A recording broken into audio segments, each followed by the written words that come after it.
Everyone, welcome to my new blog. আশা করছি তোমরা সবাই খুব ভালো আছো এবং সুস্থ আছো। তো আমি নতুন ড্রেস পরে একদম তৈরি হয়ে গেছি। আমি যাব আমার বেস্ট ফ্রেন্ডের সাথে ঘুরতে, প্লাস একটু কেনাকাটা করব, খাওয়া দাওয়া করব। তো সেটাই তোমাদের সাথে শেয়ার করব। তো সবটা ব্লগ দেখতে থাকো। তো এখন আমি বেরোচ্ছি। মা টাটা। হ্যাঁ, বেস্ট ফ্রেন্ডের জন্য একটা গিফট নিয়েছি, মা বলছে সেটা দেখানোর জন্য। সেটা খুলে দেখাবো না, ওকে দেওয়ার সময় দেখাবো। তো এই দেখো মাকে টাটা, আন্টি টাটা। তো বেরোচ্ছি আমি। তো আমরা চলে এসেছি রিডিকশনের মেলায়।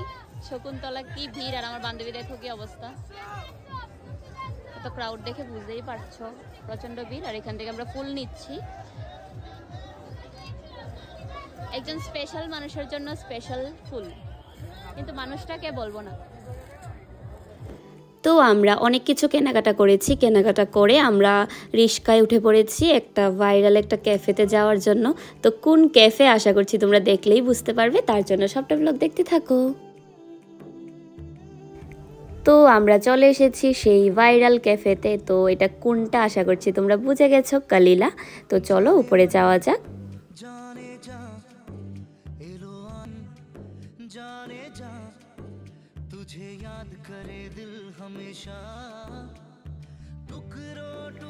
আর আমাদের দুজনকে কিরকম লাগছে অবশ্যই কিন্তু কমেন্টে জানাবে। আর এই হচ্ছে আমার কিউট বেস্ট ফ্রেন্ড।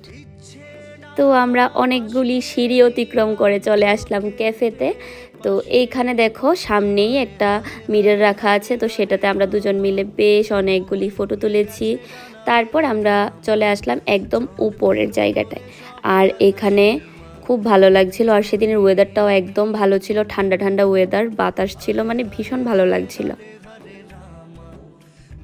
আর সেদিন বেরোনোর মেইন কারণ হচ্ছে আমার বেস্ট ফ্রেন্ডকে ওর ঈদের জন্য কোনো গিফট দেওয়া হয়নি। তো আমি ছোট্ট একটা গিফট নিয়েছিলাম ওর জন্য, মানে ও সবসময় পরার মতো একটা কুর্তি নিয়েছি, যেহেতু গরমকাল তাই একটু কটনের মধ্যে একটা কুর্তি নিয়েছি। তো ও তো বলছে ওর ভীষণ পছন্দ হয়েছে, কিন্তু আমি আসলে জানি না ওর কতটুকু পছন্দ হয়েছে। তো যাই হোক, ওকে দিলাম। ও বারবারই বলছে খুব সুন্দর হয়েছে, খুব সুন্দর হয়েছে। তো ওর ভালো লাগলেই তো আমার ভালো লাগবে, কারণ আমি দিয়েছি ওকে।